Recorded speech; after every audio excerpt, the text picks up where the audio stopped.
Ladies and gentlemen, slimes and dimes and my hip-hop crimies, we are back on the couch with another episode and another reaction today. And we in our interview bag, man. It's September, man, so I'm coming a lot harder in September, dog. Like, y'all thought July and August was something where I just came in hot. I'm coming in super hot in September, like hot, like busting through like the Kool-Aid man, like yeah, you know what I'm saying? So, with that being said, we're gonna react and listen to Mad Skills or Skills. I don't know which name he actually goes. Mad Skills. He's sitting down and he reveals how Nas, I guess, broke down. Damn, I wish the title showed, but I guess it's basically him just discussing breakdown. Jesus Christ, discussing Queensbridge or the Bridge is Over and Illmatic is what I saw in the title before I actually clicked on the video, and now I can't see the entire title, so that's kind of why I just made up the title. So forgive me, guys. But we're back with another Drinks Champs reaction, dog. Don't forget to like, share, comment, and subscribe. We're gonna see what Mad Skills says. I want to see his opinion on this, and I hope that they touch more into like the more current beef of things. But he's a legend in the game. If you don't know who Mad Skills is, man, he was the wrap up guy before Uncle Murder. Before Uncle Murder came and said, "I'm gonna take your ish," and I ain't gonna lie, being somebody who listened to his versions on the P Cutter mixtapes back in the day, like.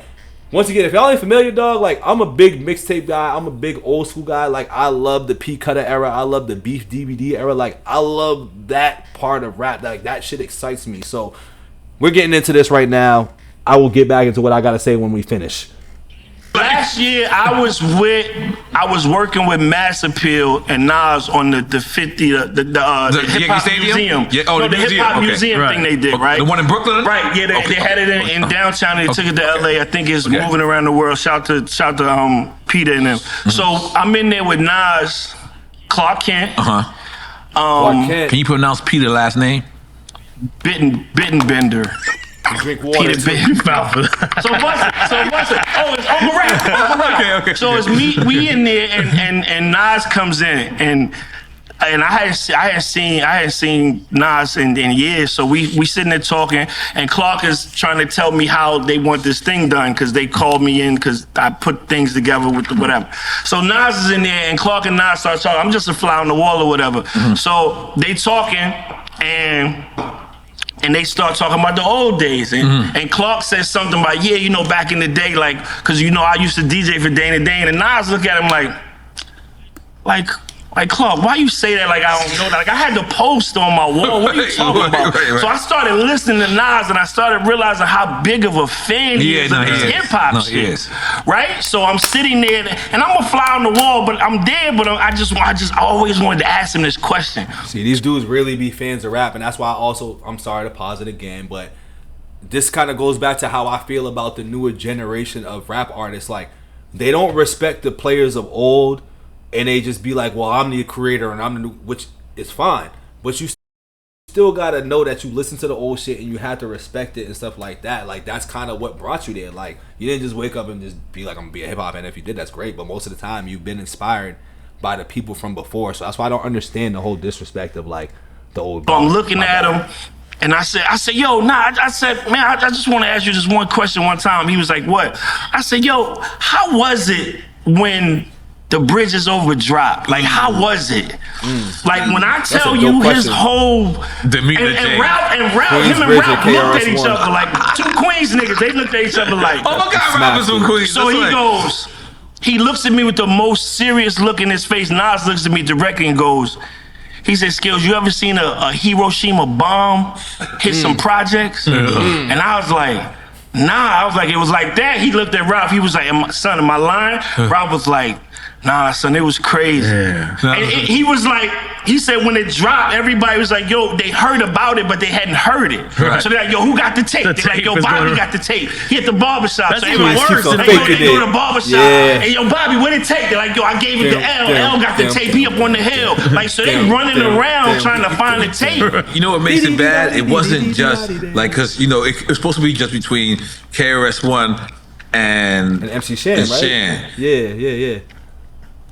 But for some reason, KRS-One took it on the whole bird. Yes. And he said, you didn't hear a peak from a place called Queens. Yes. And boy, when I tell you, that was not the best line. Right. He created so many killers. Something like that. Because people was like, oh, we gonna make more than a beat, motherfucker. You know, I told KRS one day, he just put his head down, and I said, damn, I didn't mean it. I didn't mean that, but I want you to face reality. You know what I mean? But it wasn't until Illmatic. That's exactly what Nas told me. It wasn't until Illmatic. We didn't get back until me. Yes. He said, you gotta understand, we used to go to the city 90, 100 deep. And just wait for the motherfucker to play the bridge. Like, if he play the bridges over that shit, the party's done. Right. They go to and Uncle Ralph on the side, like, word, I was there, like, I seen it. He like, yo, as soon as everything turned the fuck on. Yo, the Queens niggas tore this shit apart. Queens got disrespected hard. He said, yo, we didn't get back until me. He said, so that's a fact. You say something about Queens, you play that record? Nah, you got an answer for that. He said, yo, we running up on Mad Lion. Where your man's at? Damn, Skills is kind of speaking facts on that, because I feel like off of Illmatic when he was like, the bridge is over, now it's making sense, because damn, I'm trying to pull back a little bit on what I remember from that, because I like that song and I forgot what that song, but it's like hard to hard, and he's screaming Mecca's name on it a lot. Is it called The Bridge Is Over? Is it called that, or still Queensbridge off of Illmatic? Now, damn, I hope they cover it on here, because I'm forgetting now. You signed to your man, where he at? And he said, yo, we was crazy. We was crazy. And I was like, it was like that. He was like, I said, Nas, I said, what was the time? How much time had passed? Because Mad Lion is a little bit after that. I said, Nas, but he's right, though. He was signed to KRS One. Yeah, but this is way after that record, though. Yeah. I said, how much time passed between South Bronx and Bridge Is Over? Uncle Ralph was like, yo, it was like a month. He said, yo, it was like a month. And how long did the sting last? He said it lasted for years. And still still lasts. And that's why I feel like when Queens Cats came out, y'all came out with so much bravado, like, because we not going back to feeling like that. Hella aggression. That's why 50 Nas, LL. You know what's crazy? That's why that record was aggression. Crazy. That's why that. You know, the Nas and Jay-Z battle was so, important, was because we couldn't lose that one. We couldn't lose that one. Because Queensbridge will go back. Damn, Nas is my brother. Like, he's my brother. I love Nas. Like, wait, I didn't know Nas was from Queensbridge, dog. Like, I knew he was a New Yorker, but I didn't know what, like, part of New York he was from. That's crazy. Learn something new every day. I can hit him right now. He'll correspond. But at first, I don't know if I ever revealed this.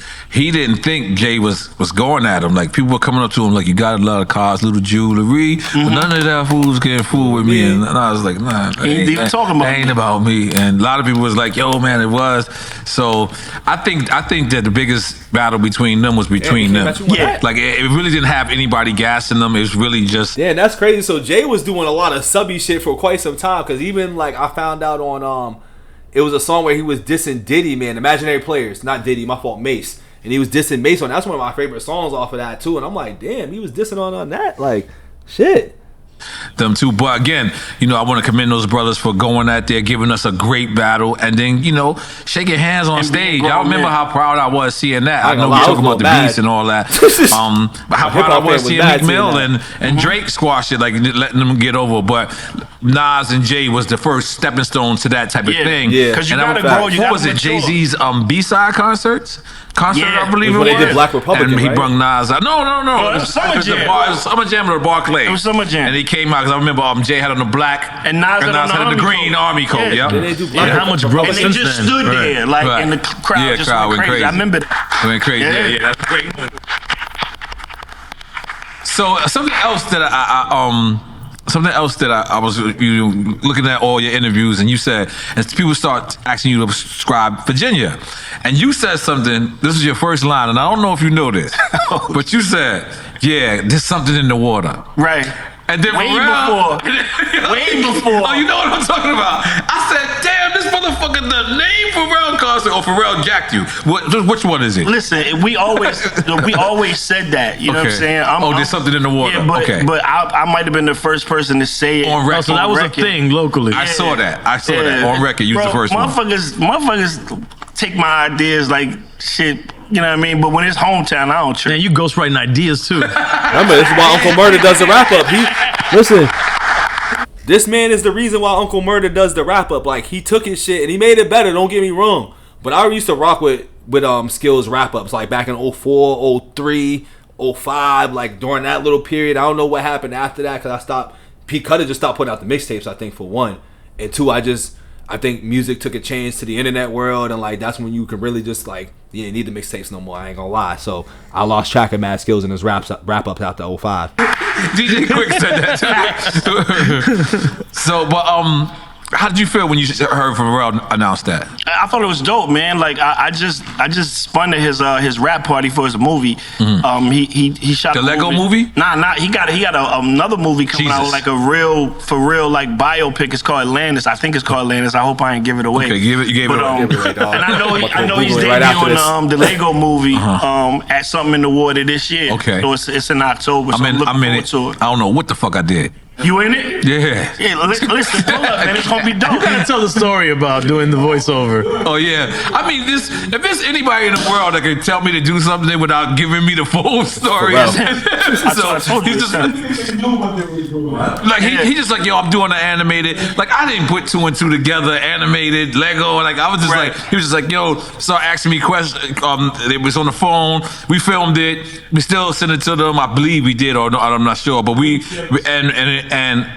they never told me it was a Lego movie. So he drops a commercial and people was just like, yo man, why you got the best part of the shit? We're telling him how dumb he's like. All right, they talking about Legos and shit, dog. Like I think this part of what I really was reacting to was over.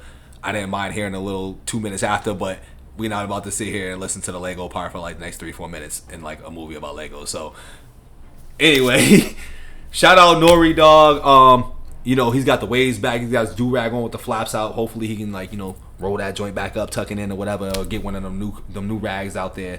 But, you know, he's still from the 90s, though, so I get it. You know, it is what it is. But shout out NORE for getting this interview with Mad SKILLZ. I'm pretty sure there's another 5 hours of this interview that I would have to listen to and peep. But I just wanted to see that because we're in the midst of just greatest hip-hop beef discussions and just everything in that matter. So to hear him talk about Illmatic and going further back too, like that's before my time. The Bridge is Over and the KRS One versus MC Shan is before my time, but I'm familiar because once again I go back and kind of like I look at the old school shit. I study the rap beef and the origins of a lot of shit, so I'm very familiar with this beef, and that's kind of why I was saying a lot of lines. They might have been off a little bit, but like I was very aware of the lines. I was very aware of what they were talking about, but I just didn't know the impact of the Bridge is Over.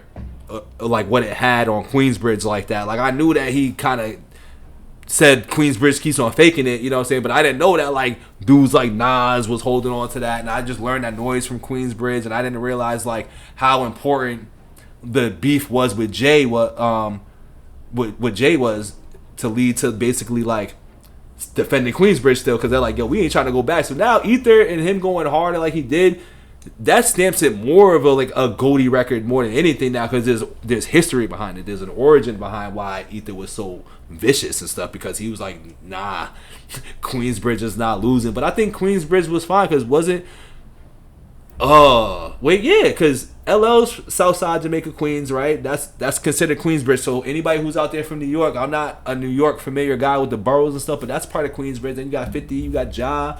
Look like you got Noise, you had Nas, you got a lot of dudes kind of from Queensbridge. I just named off 5 or 6 cats. Like, so Queensbridge was kind of winning post that whole diss, it seems like. But I know New York be holding on to a lot of shit, clearly, from what they said in this interview. So it didn't matter. They had to just keep putting their foot on people's necks. So you see why 50 has that energy that he has. You see why Ja Rule came with the energy that he has. You even see why Herb Gotti moved the way that he moved. Is Herb actually from Queens? I don't know either. But now I'm just getting into being unfamiliar with New York things. But this is why we're here, man. We're here to learn. We're here to engage.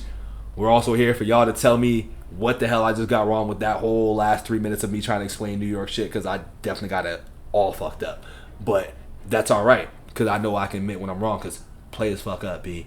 But how do y'all feel about Mad SKILLZ' interview, man? Do y'all also feel like, if y'all ever heard of Mad SKILLZ wrap-ups, did y'all bang with Mad SKILLZ wrap-ups from like the early 2000s? Do y'all like Uncle Murder shit more? Let me know in the comments down below. Don't forget to like, share, comment, subscribe. I will be back with another reaction. I don't know what it's gonna be, man. I mean, I'm in It's September 1st. It's a Sunday. I'm feeling a little mellow. I'm feeling real. Let me sit back and listen to people talk type of day today and just see if I catch things, give my opinion, and the whole point of this channel just react and have a discussion. With that note, though, I'm out of here. Peace.